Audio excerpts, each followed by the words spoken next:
Hello and welcome to Next with Marcus Atkinson right here on BlaXcess Media, Unlocking the Culture. I'm Marcus Atkinson, and today I get a chance to sit down with a man who has taken some of life's most important conversations and turned them into something lasting and very special. Donald Middleton is the author of Conversations with My Dad, Volume 1 and Volume 2, a body of work built around wisdom, reflection, family, and the kinds of conversations that can shape how we see ourselves and the people who came before us. And now, Donald is bringing that same spirit of conversations to BlaXcess Media as the newest addition to the network with his podcast, Conversations with My Dad. So today, we're going to talk about the books, the story behind them, the power of fatherhood and legacy, and what listeners can expect from this new chapter on BlaXcess Media. And so, ladies and gentlemen, this is a distinct pleasure. Now, this gentleman, he was actually on the show several years ago. He wrote a book that, well, I'll let him unpack what the book is and all of that, but he wrote a book several years ago. I think he just wrote a sequel to it. This has now been spun into a full-blown podcast, and here's the special part. He is going to join the BlaXcess Media family, and so you'll be able to hear him on a regular basis right here on the network. But first, let me reintroduce my man, Donald Middleton. Donald, welcome to the show. Well, thank you for having me. Good morning, sir. All right. And so I don't misrepresent the title. Give us the exact title of the book and how many of them you have out so far. So the first title of Volume 1 is called Conversations with My Dad, with the subtitle of Accessing Your Full Potential by Making the Right Choices at the Right Time. Mm-hmm. And as a follow-up to that book, because I know that sometimes we don't make the right choices at the right time, I wrote Conversations with My Dad, Volume 2, which covers the subtitle of Limiting Life's Regrets. All right. And so you're diving into a topic that is a hot button issue, especially amongst Black men, and that is fatherhood. Now, when I say that, I don't want the audience to be misconstrued or my words to be misconstrued or the audience to be misled. I am not buying into the age-old stereotype that all Black men are fatherless. Actually, quite to the contrary, studies are showing that fathers in general in the African-American community are very active, and fatherlessness is an issue that plagues all communities just as much as it does the African-American community. So either way you want to spin it, this is a topic that everybody's talking about. Tell us what led you to write this book and what words from your father kind of stuck with you as you were deciding on whether or not to put pen to paper and make it come to life. Well, that's a two-pronged question, so I'll unpack them each separately. So the inspiration for the book, right, was me seeing my own son making some choices that I knew that would be regrettable long range.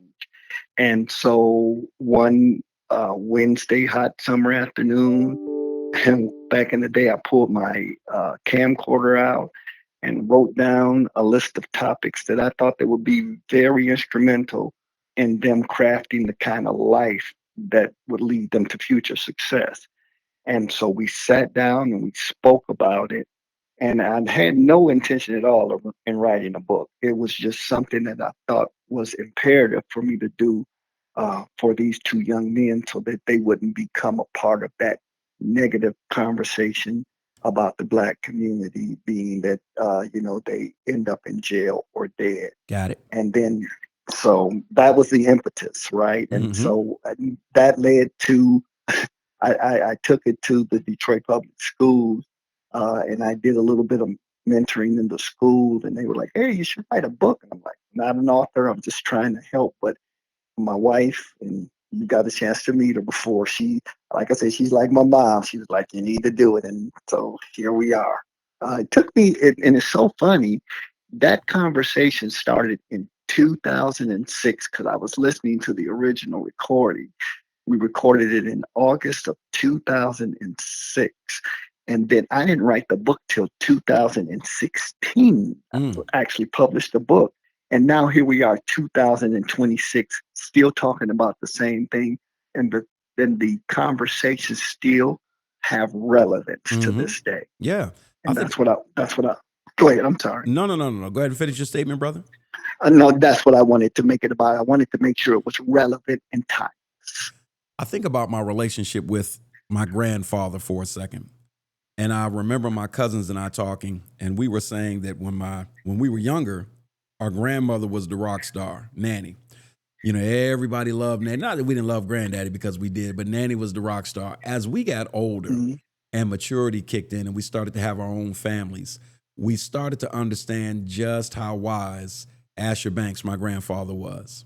And fatherhood is one of those things where the best advice, the best dispositions to imitate, the best of everything from good men, good fathers, diligent fathers, and grandfathers. Those words and actions oftentimes don't really land until you get older. It's one of the things that I like so much about this theme because I think to a person, black, white, or otherwise, especially for black men, the advice of good fathers and grandfathers doesn't really land until these mature years kick in. And at some point, the light comes on and you're like, whoa, I get what he meant by that, right?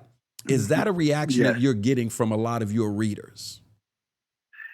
yes, and gratefully so. I'm getting it from my sons as Mm. well, who who were the genesis of this whole process.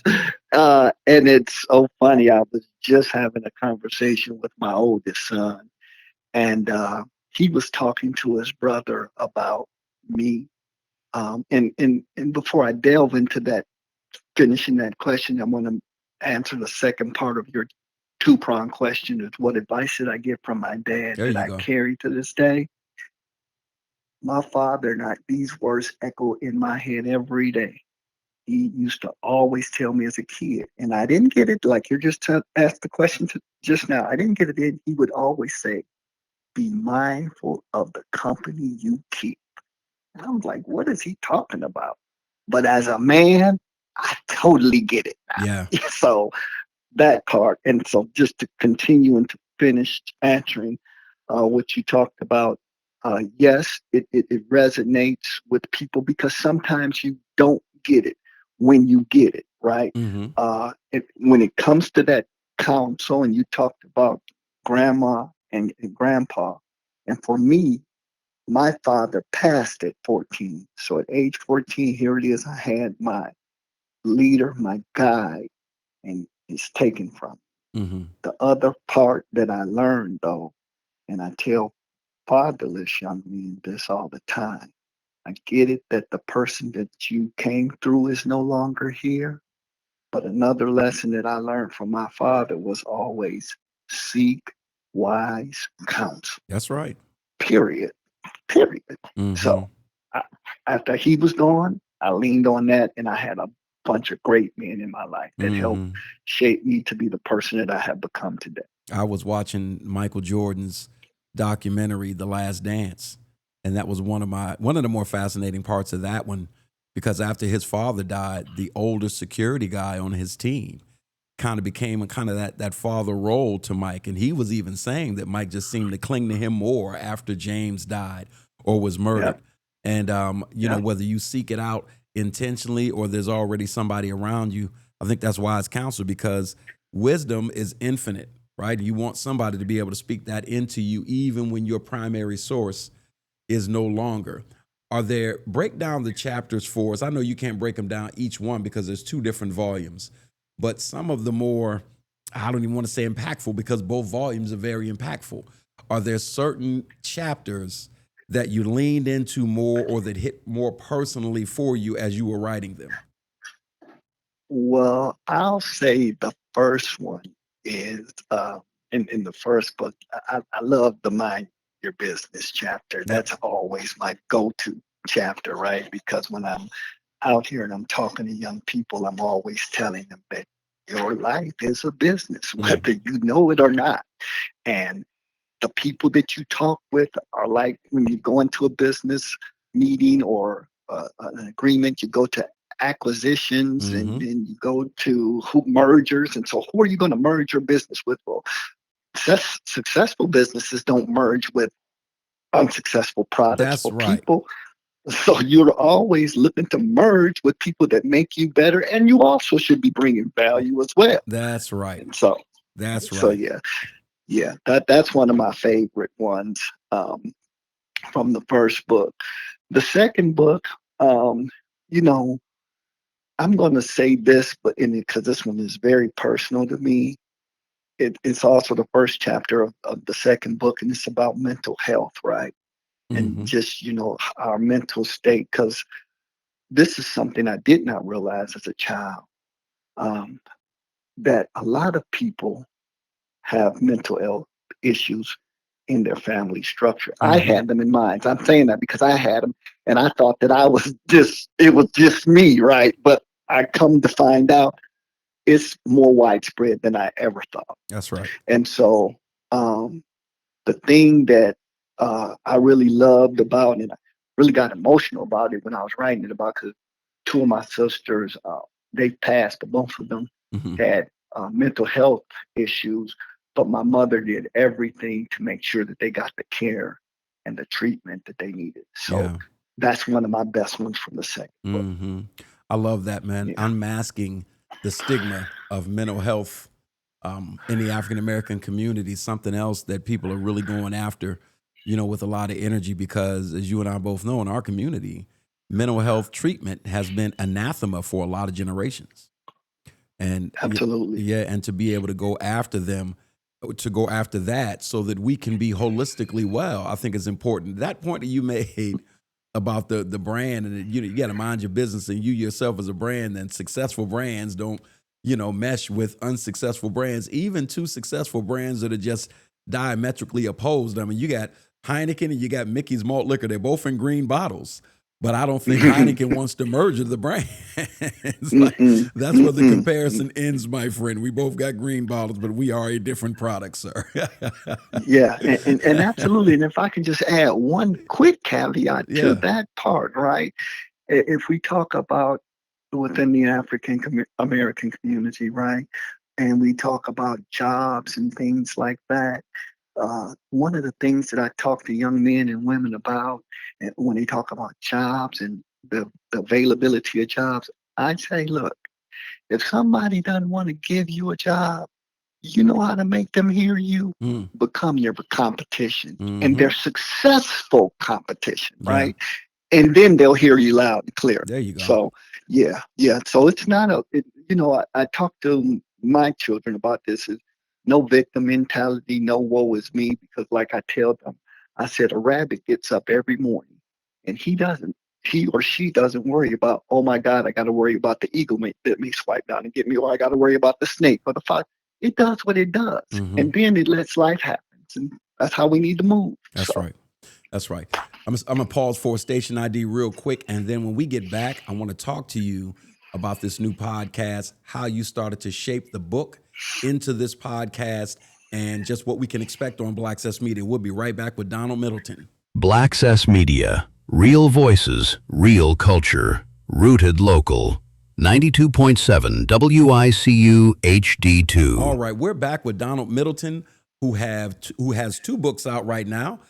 Conversations with My Dad, Volume 1. Am I correct? yes, sir. Conversations with My Dad, Volume 2. And we just talked about one of his favorite chapters, minding your business, just understanding that you yourself are a business and that you should move accordingly. That being the case, so we have Donald Middleton, the personal brand, and then we have the first book. And so that brand has been manifested into a book. And actually, the brand that your father left behind to some extent is manifested in that book. And then you have the second book, and that begins to travel. Now you have a third iteration that's added to this Donald Middleton / Conversations with My Dad or Dad Conversations brand, and that is a podcast. At what point did you realize, you know what, I want to take to the mic with this?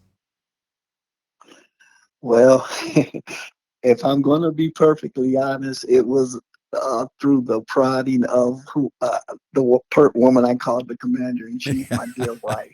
The commander in chief says, "Look, you need to go ahead and start your podcast." I'm like, and Marcus, I call myself a extroverted introvert, Yeah. right? I can go in the room and I can command the room, and I can go in that same room and sit there and nobody would ever know that I'm there. Mm-hmm. And that part, my wife says, look, people need to hear your voice. And she's not the only person that told me that, but it, my objective is to help as many people become their best before we leave this earth as I can. And then I'm happy at the end of the day. My podcast is not for me, it's for others. And my podcast is just like my interactions. It's just me listening and learning and trying to help. Mm-hmm. So that's pretty much sums it up. That sums it up. And so you said that your wife was the catalyst behind you turning this into a podcast. And so Absolutely. Unpack the dynamic between you and her, because the one thing I've learned to not take for granted, there's a lot of different style wives out there. There's Barack and Michelle. Everybody talks about being that. And then the other model, which actually falls more into my category with my wife, there's Rocky and Adrian. Adrian just loves the man. She like, I don't promote fights. I don't train. I don't get into fight. I just love him. I'm there for the workouts. I'm there for the fights. But other than that, this is not my thing. Which one of these models are we working with your wife? Both of them, believe it or not. And you got a chance to meet her, Mark. Oh, yeah. And that's one of the chapters in my book, right? The importance of maintaining a family structure. And this is the first book. And then one of the chapters is the importance of choosing the right mate. Yeah. Well, I just say glory to God. I got it right on the first try. Okay. Yeah. You know, Donald, let me lean into that, because the idea of being unevenly yoked sounds old fashioned, quote unquote, but that is an area you talk about fumbling the bag. Who you marry has become the litmus test in terms of how successful you will or will not become. And we're not just talking about money. We're just talking about in life. Can you unpack a little bit more what it means to be either evenly or unevenly yoked? Well, I can only speak from my perspective. It's very important in this way. You need to be aligned, right? So let's go back to mind your business. Yep. When you marry somebody, you have engaged in one of the largest business agreements of your life. Amen. And depending on who you are, it could be very costly or it could be very beneficial. For me, it's been very beneficial, right? And for athletes, and that's one of the chapters in my second book, Athletes and Wealth and Sudden Wealth, right? For athletes, you can see how a guy marries a person that probably wouldn't even have been with them had they not been the person that they were. And then they're with them for a short period of time, and then that business arrangement goes south, and one person has lost way more than they maybe should have, and one person probably has gained way more than they should have, right? So, and when you're talking about being equally yoked, right? If it's a good business arrangement, and this is just my perspective, we come into it with both of us having something at stake to gain and lose as well. As it relates to, like I said, my situation, my partner has only made me better, and I wouldn't even be the man that I am without their nudging. Because, like you said, they're like that trainer. They're like that mom. Remember, when I told you earlier, you got your glove, you got your hat, honey, did you pack your lunch, right? And that's what I got, and I need that. Everybody doesn't need that, but that's what I said. I got it right the first time for me. Now, on that subject, is that the take that your father gave you? What was the spin that he gave you on that subject? So here's the other funny part of that.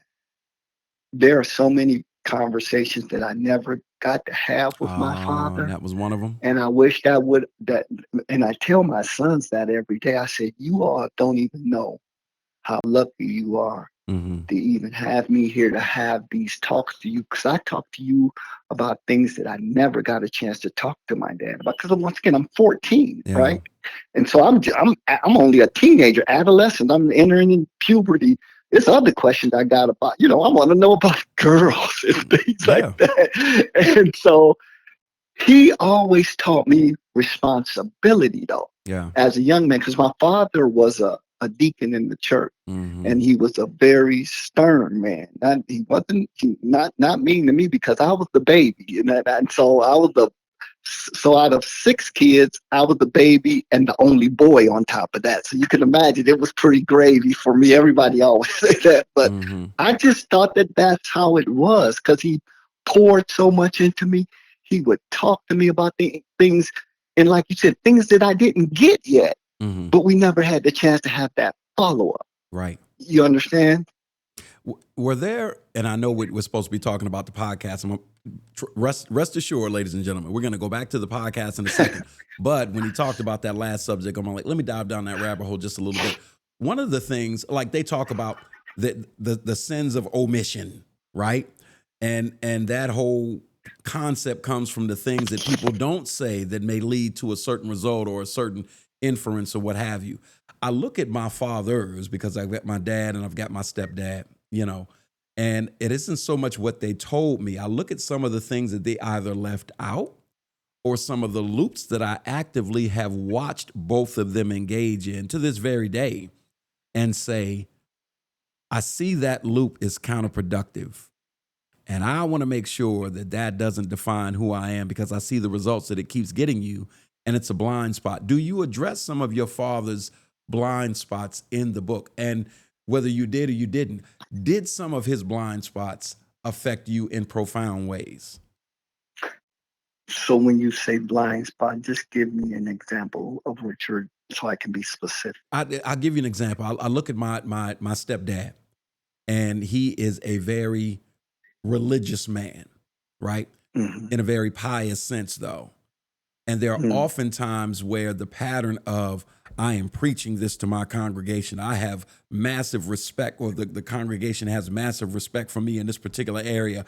And to the outsider, I have mastered this concept of, you know, husband and father and blah, blah, blah. And there are just ways in which he allows his relationship with my mother to fall to the wayside that I'm like, but you like literally do the opposite with people at church. Why is it when the religious aspect of it comes in, or the church member aspect of it, almost like The Preacher's Wife, the movie? But it is so obvious that myself, my siblings, especially my sister, everybody sees it but him, like, Dad, you do it completely different though with church members. Can you not see that she has the same need? Those kind of things. And that's not to knock him. I'm just like my father's a man, just like I'm a man. I got my loops. Do you see those areas, or did you see those areas where, yeah, you're hurting yourself? I'm learning from watching you struggle with that. Give me that. Okay, now I yes. So I'm going to tell you, watching my father has shaped me as an adult man. So to your point, and I'm going to give you what I feel is a good example. My father fussed all the time. I mean, he would fuss like with my mom, excuse me, or whatever.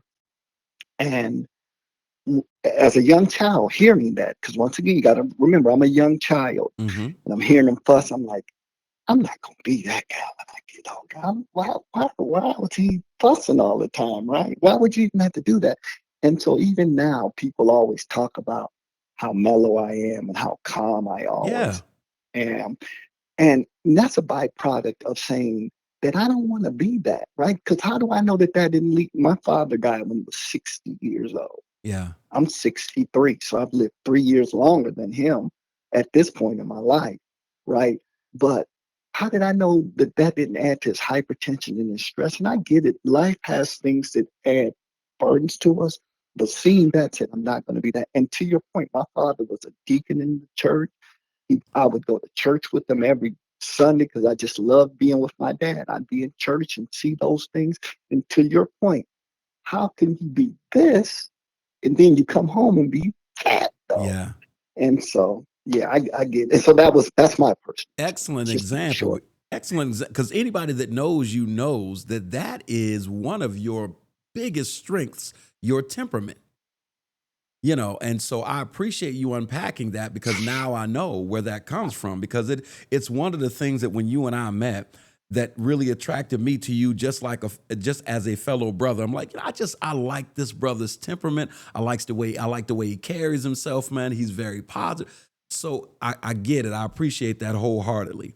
Let's loop back around to this podcast because I'm enjoying this conversation. And is this the Donald Middleton that we can expect on microphone? Because you're very engaging. You got that quiet, down-home wisdom, and the information in your book. I've read the first one.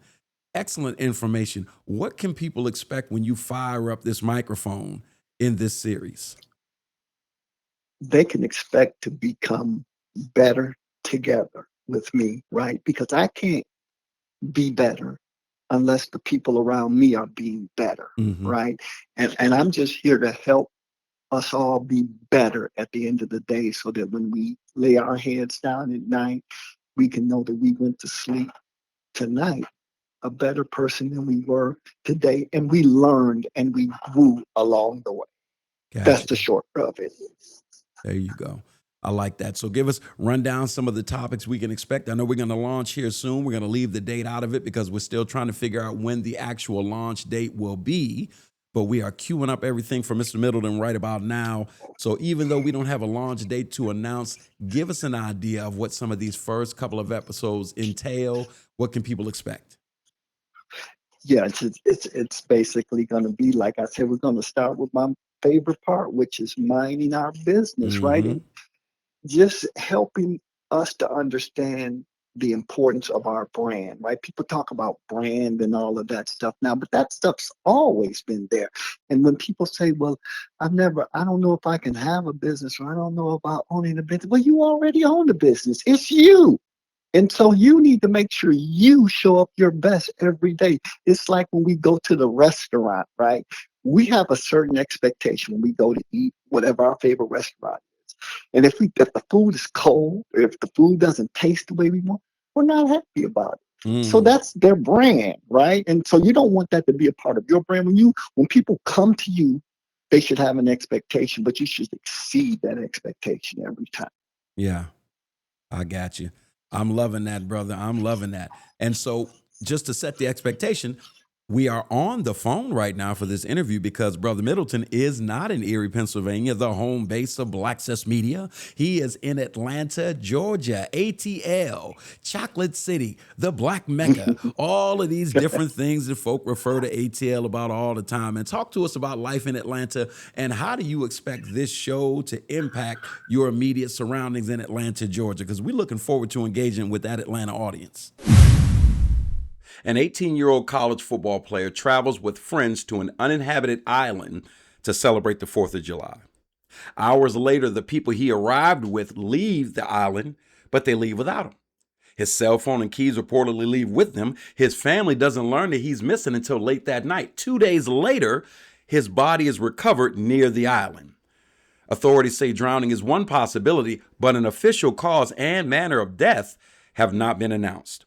Nolan's parents say the explanations that they've heard so far do not make sense. His friends say nobody heard him and that the public has rushed to judgment. Between these two positions, there is a young man who did not come home and a timeline that remains incomplete and just, quite frankly, doesn't make sense to a lot of America. Today on Next 2.0, we examine the disappearance and death of 18-year-old Nolan Xavier Wells, what has been confirmed, what has been alleged, where the accounts conflict, and what questions investigators must still answer.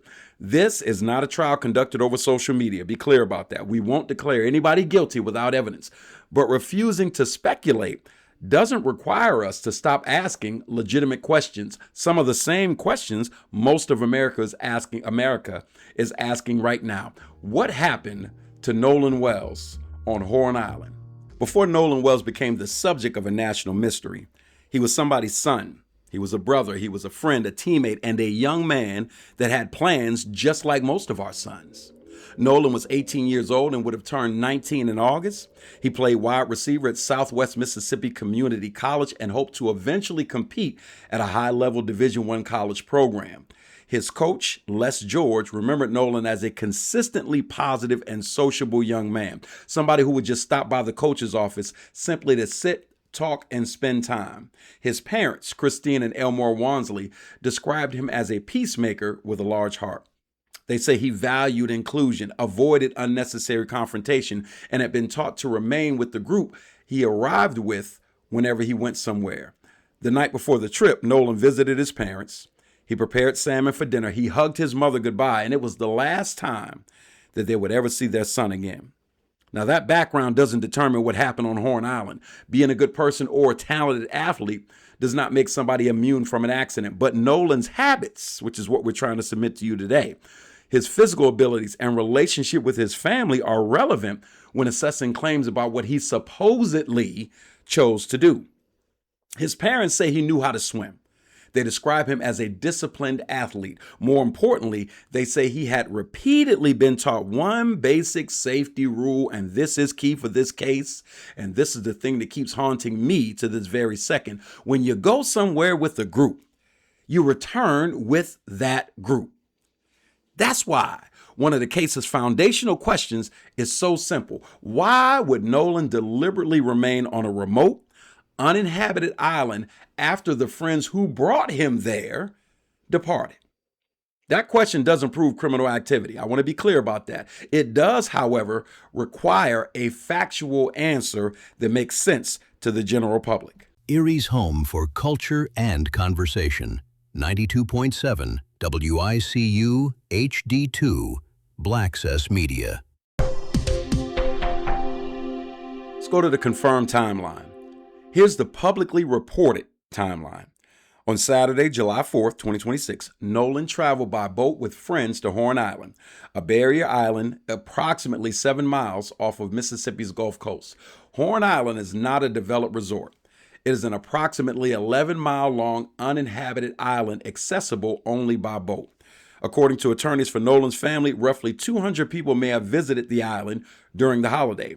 The Jackson County Sheriff's Office initially reported that Nolan was last seen at approximately 3 p.m. on July 4th. Now, at some point, the group Nolan traveled with left Horn Island and they left without him. Sheriff John Ledbetter had said investigators believe Nolan may have chosen to remain on the island because he expected to return to the mainland with someone else. That has been presented as an investigative theory, not a final finding. An investigative theory, might I add, that a lot of people are struggling to believe. Just after 11 p.m., one of Nolan's friends reportedly contacted his mother. Christine Wansley began trying to locate her son. She eventually reported him missing, while another friend contacted the United States Coast Guard. Jurisdiction reportedly became an initial complication because Horn Island involved multiple law enforcement and maritime authorities. On the morning of July 5th, Nolan's father went onto the water to search near the island. Multiple local and state agencies joined. A broader search had ensued. On the morning of May 6th, searchers recovered a body near the northwest end of Horn Island. Nolan's family subsequently identified the deceased as Nolan Wells. Authorities have discussed drowning as a possibility, but as of July 14th, no official cause or manner of death have been publicly established. Investigators were still awaiting the state medical examiner's report and toxicology findings. That is the basic timeline. Nolan arrived on the island on July 4th. He was reportedly last seen at approximately 3 p.m. His mother was contacted after 11 p.m., a 7-hour gap, an 8-hour gap. A search followed. His body was recovered July 6th, but the most important part of that timeline, the period between his last confirmed sighting and his death, remains publicly unexplained. This is a large area of struggle for people: the phone, the keys, and the decision to leave. Now, the first major area of concern involves Nolan's personal belongings. According to the family and attorney Ben Crump, Nolan's friends had possession of his cell phone and keys after leaving the island. I'm going to say that again. Nolan's friends had possession of his cell phone and keys after leaving the island. Nolan's car reportedly remained parked at the home where he and the group had stayed before the boat trip the night before. Crump has publicly asked why a teenager who knowingly intended to remain on a remote island would leave behind both his phone and his keys, and might I add, a generation that is staunchly linked to their phones in everything that they do. That question becomes even more important because, as I pointed out, the island is uninhabited. A phone would have been Nolan's primary method of contacting his family, arranging transportation, or calling for emergency assistance. The family also says cell phone location information did not align with the initial accounts they received. Christine Wansley reportedly used an application to track the phone after someone retrieved it from a location on the mainland. She said certain messages appeared to have been deleted. She also said Nolan maintained 2 Snapchat accounts, but that neither contained the photographs or saved messages she expected to find. The family plans to use experts to attempt to recover deleted material from the device. These claims have not yet been resolved by publicly released forensic evidence. A deleted message doesn't automatically establish wrongdoing. Messages can disappear for many reasons, including application settings, tech issues, or intentional deletion by the phone's owner. But investigators should be able to determine when the phone moved, who possessed it, and whether data was deleted, when it was deleted, and where technically recoverable from which device or account the deletion occurred. The central questions are these. Did Nolan voluntarily give someone his phone and keys?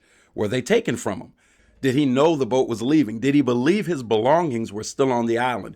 Who had physical possession of the phone during every portion of the evening? And why did the people leaving the island not immediately recognize that they were taking away the communication device and keys of a person they were leaving behind, knowing that they would need this in order to contact someone in case something happened? Okay, be honest. How many times have you said, "We need a vacation," and then did absolutely nothing about it? I get it. Too many websites, too many choices, too many people in the group chat saying, "I'm good with whatever," when we all know they are not good with whatever. That's where I come in. I'm Tina, your travel consultant at Set Sail with Tina.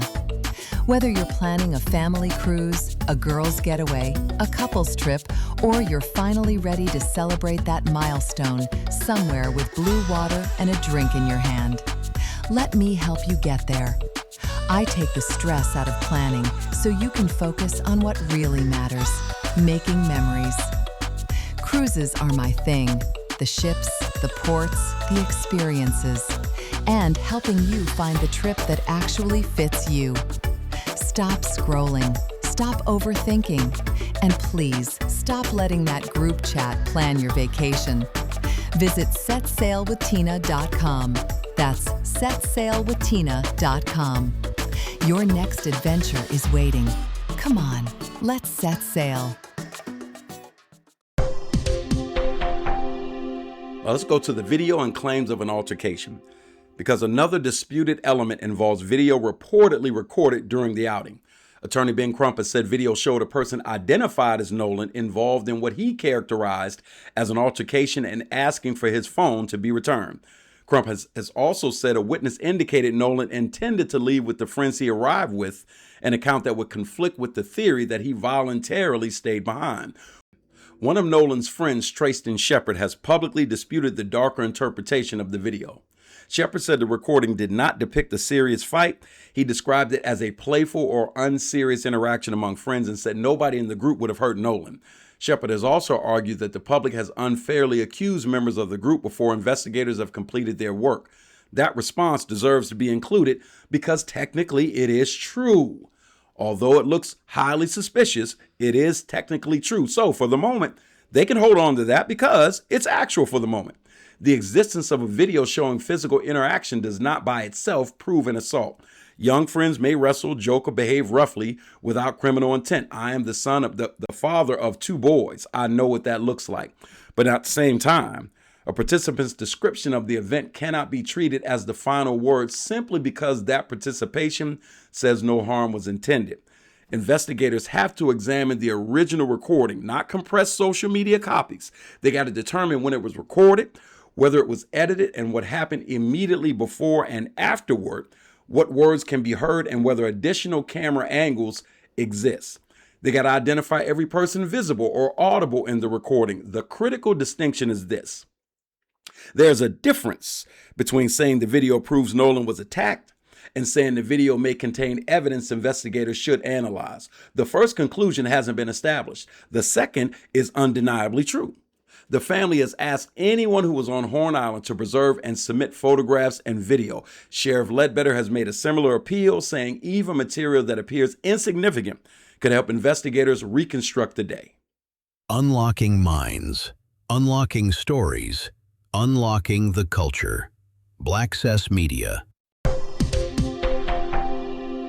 Now, before I close out this portion of the show and then bring in Marc Blount from Blount Conversations, and then we'll analyze social media reaction, I want to talk lastly about drowning, alcohol, and other possibilities before we move on, because it's important to acknowledge that accidental drowning remains a possibility. Strong swimmers can drown. Athletes can drown. Open water presents conditions that are entirely different from a pool. I live on one of the Great Lakes. I've been swimming in open water since I was a toddler. There is a difference. Currents, exhaustion, disorientation, darkness, heat, injury, alcohol, sudden illness, and panic can overwhelm even an experienced swimmer, especially when you aren't in it that often, not saying when or how often he was in open water. There's also been reports and statements indicating alcohol was present during the trip, including underage drinking. But toxicology results are necessary before anybody can responsibly determine whether alcohol or another substance was in Nolan's system and whether it contributed to his death. Some people are jumping to, you know how boys are, you know how college students are, they had to be drinking. I know grown men that don't drink. I know teenagers that don't drink. And yes, I know college football players that don't drink. Deion Sanders is a Hall of Fame great. Doesn't drink, doesn't cuss, doesn't smoke, never has. And so you can't automatically assume that this was happening. You got to wait for the toxicology reports. Even if those reports detect alcohol, that finding wouldn't answer every question.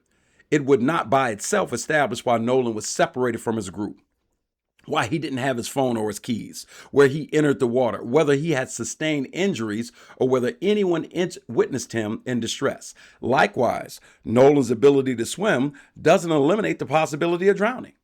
The autopsy must do more than assign a general cause. Investigators and the family will need to know whether that examination found trauma, whether injuries were consistent with extraordinary or ordinary activity on a crowded beach, whether water was present in the lungs, whether there was signs of prolonged submersion, and whether the condition and location of the body were consistent with the tides and the currents. All of these things have to be taken into consideration. The state's official examination is ongoing.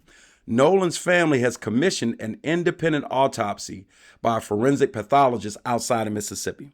Colin Kaepernick reportedly offered financial assistance for that examination, while Tyler Perry offered to help cover funeral expenses. An independent autopsy should not automatically be viewed as proof that the official examination is untrustworthy.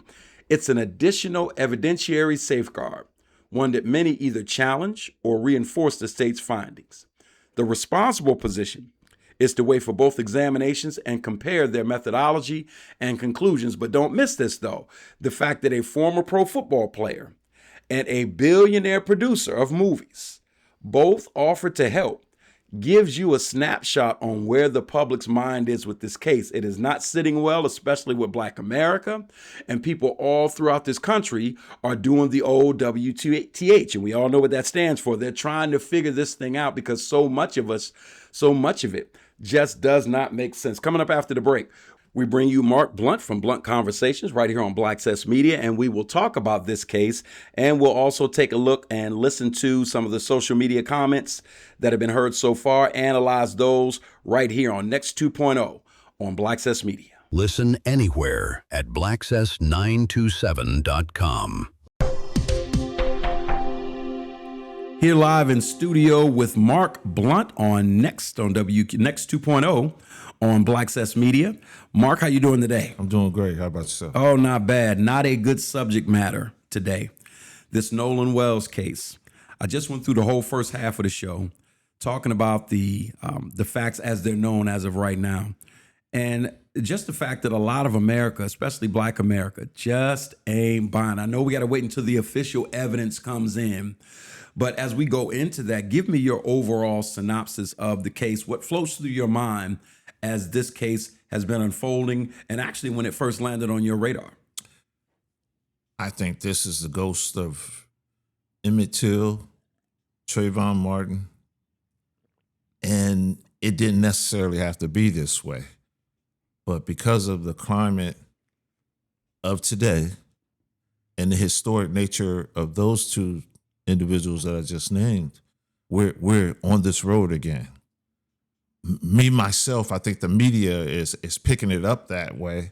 And once they put it out there, I think it's already, those that believe this is going to say this, and those that believe that is going to say that. However, I do think it's a suspicious case, but I don't know if the genesis of this case is what people think it is.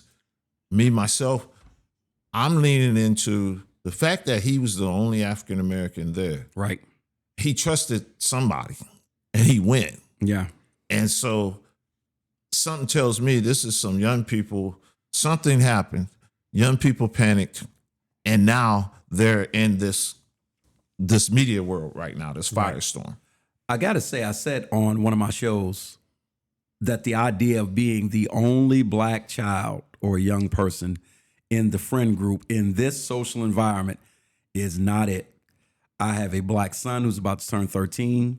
And if this was him going to Horn Island, I think he would have got a resounding hell no from me, because I just don't trust it. I think that, and this is a common narrative, since the rise of Trump, there are a lot of us that have had white friends who we now view differently. Yeah. Once you see their social media stance, you start to hear and read their opinions. You see and read things that you never read or heard to you personally. And you're like, whoa, where'd that come from? Yes. We've been friends how many years now? Yep. And rightfully so. Here we go again. These are logical questions. Mm-hmm. And I think what's going on is they're being pushed at looking at this, and they didn't want to do it. They was going to brush this off as a drowning. And now we're not in the era of Emmett Till. We're not in that era now. And you have people that are pulling together and they're asking the right questions. Because also, I want to know, who is this girl? Why is it this girl who he supposedly stayed with? Right. Where is she at? Right. And finally, I think yesterday, a friend spoke up and he tried to give his story of it. But it's kind of like after the fact now. Mm-hmm. Why did you hold his phone once it was saying he was missing? Why wouldn't you give his parents the phone right off? Right at the beginning. Why wouldn't you contact the mom or whatever? If you are those type of friends, and they're using the word friends. These was his friends. So and not just friends, classmates. So all this, it just doesn't taste right. No, it doesn't. And that's why you have still, in the minds of so many different people, there's still question. What is the official cause or manner of death? That's still lingering out there. Pointed that out in the beginning of the show. Why did his friends leave the island without him? That again, especially the phone part. You're on a remote island. Horn Island is, because for some, they may be tempted to think Horn Island, is it like some little destination spot? Does it have like shops and stores? No, it doesn't. It is just an island. And it says, the sources say about 200 people visited that day. I know islands like that. When I lived down in Georgia, we had islands like that somewhere near Lake Lanier. And people would just kind of boat out to them, grill, kick it. This is one of those islands. No one's living there. No, nothing's inhabited there. It's just there. And so the no phone thing, why wouldn't somebody need their phone in a situation like that? And why would they even want to stay after the friends leave in that type of situation? But let's go to the social environment, Marc. The Emmett Till effect. Unpack that just a little bit more, because you would think in America right about now, there has been enough mounting evidence just in the news cycles in terms of why black folk are so distrusting of the system and race relations in America. And we got to go to the Philadelphia freedom fighters that was killed tragically in Mississippi. Mississippi can't avoid its past. And one of the most famous authors from Mississippi once said or wrote, "The past is never the past." And that was the author of Kill a Mockingbird, by the way. Mm. So what I'm saying is Mississippi has to deal with its racial heritage that it still has. You still have Confederate soldiers there. This is different. If you're not from down there, yeah, and you take a drive and you go to, say, Biloxi, and you start seeing memorials for Confederate soldiers, or on your way down there, you pass Forrest Gump National Park, which is named after the founder of the Ku Klux Klan, and it's there. And so when you have all these, you do get suspicious. You do get, you could feel it. Plus, depending on your age group or when you was born or however you want to say it, you carry that. You still have these thoughts and these distrusts. And I'm sure those parents have an understanding, have a extra alertness about this. It just doesn't sound right. And again, you have a bunch of white people. Let's not, I also say this. We're blind to the legacy of lynching. We know the word, but we don't know how often it occurred, how it was used, and how normalized it was in the South, in the Southern culture. Yeah. And now with this thing of, let's not talk about it because it might offend people, like in Florida, you can't really understand why the suspicion is there. However, if you knew all these things, you would clearly understand why the suspicion is there, where something's just not right with this case. Exactly. And, you know, again, I would have people visit me in Georgia when I lived down there. And one of the things that struck them was just that. Like, bro, all of this Civil War paraphernalia or memorabilia around here, man, I said, you would think it happened last week, wouldn't you? Yeah. I mean, it is that actively a part of their culture, quote unquote, down there. And if you weren't immersed in it, you think it was wrong. I know an interracial couple that went down there once upon a time, and the husband, who was black, got out of his car in one of these gas stations that was off the beaten path. The man comes out of his gas station and say, "You ain't from around here, are you?" Guy was like, "No, sir, I'm not." Now, you need to go on and get up the road now. His gas station's up the road. And he just kind of stopped and looked at him for a second. "Go on and get up the road now. This gas station's right the road." He wasn't playing. And I tell people, and Mark, you know this from Mississippi. This I'm talking about Georgia. Yeah. Atlanta may be the Mecca. You go 15 miles too far to the east, west, north, or south. Stone Mountain. And see what you landed. But this isn't, I guess what I'm saying to the listener, this isn't hyperbole. And cases like this pulls this mindset to the forefront, pulls people's actions and attitudes to the forefront. Understanding none of these boys have been convicted yet, but it just doesn't smell right. Let's go to the timelines thing. One of the questions, why have the timelines provided by witnesses been inconsistent? And here's the conflicting stories. Ben Crump and the Wells family have pointed out that the explanations given by those on the boat are riddled with contradictions and don't make sense. Legal counsel, the three friends who accompany Wells on the boat, have since retained legal representation and leaving a gap in public transparency regarding their exact timeline of events. So everybody is lawyering up when it comes to the situation. Nobody is just saying, let's talk about what happened so we can make sure our friend is fine. No, man, people are calling an attorney. That alone feels shady. And this is the times we're in. And again, one thing that my mother used to tell me, and I found out it's true. You tell one lie, you got to tell another. And sooner or later, you're gonna run out of something. You get tripped up. That's why they're lowering up, because they know they might not have had anything to do with what happened.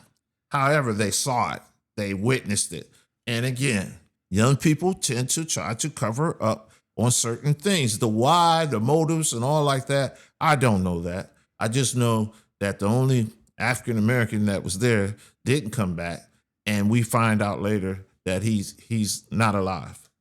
And so right there begins our journey. Yeah. And the reasons why I don't have no friends that would leave me, that I call friends, behind in that type of situation and not be concerned one way or the other. Right. It's completely inexcusable. My son was just at Waldermere and his friend wasn't right behind him, and my wife lost her mind. Well, where's so-and-so at? He was here with us. I'm not telling his mom we don't know where he is. I mean, it's common sense. And it's something we tell our kids, especially before they go to college. Our daughters in particular, but we tell our kids before they go to college, like, listen, go somewhere in a group. And when you go somewhere in a group, everybody's got to be accounted for. It's just unfathomable, especially under these circumstances. If it was at a bar, it would still be like, well, he was at the bar. He saw somebody he liked. Yeah, but y'all it's like 8 or 9 of y'all that went to the bar. Y'all just left him there, especially if you're in a different city or a different area. Yes. And I'm gonna say this too, and I noticed this, and it's a little subtle complaint I have. I notice on my timelines. Don't think that those media outlets aren't playing this up too, stirring the pot. Because on my timeline now, I'm a Facebook person. Half my friends, I don't even see what they're posting. I'm being spoon-fed something by some type of algorithm of me that suggests that I follow people that I don't even know, and I don't even care about that. Those not that I don't care about it, but I didn't request that. And we know prior 2 years ago, Facebook was charged with doing an experiment of trying to set a mood. They was putting out algorithms and they was watching the response back on the timeline. Right. And be cautious about this. They are manipulating a vibe out here. So you have to watch this. And then there's certain things I'm wondering why you can't post this. This is offensive, and you can post this. Very true. Very true. So even they're setting the guidelines, man. So they're creating a climate in the background, and some of it is divisiveness, and some of it is I don't know what agenda it is as far as, but I do know it is, and that disturbs me. I'm Marcus Atkinson. This has been Next 2.0, heard on BlaXcess Media, 92.7 FM, WICU HD2, Unlocking the Culture. You can also hear the hour-long edition of Next on WQLN Radio on the fourth Sunday of the month on 91.3 FM. Next, thank you for listening. Take care of one another, stay committed to the truth, and never stop asking what comes next. Peace.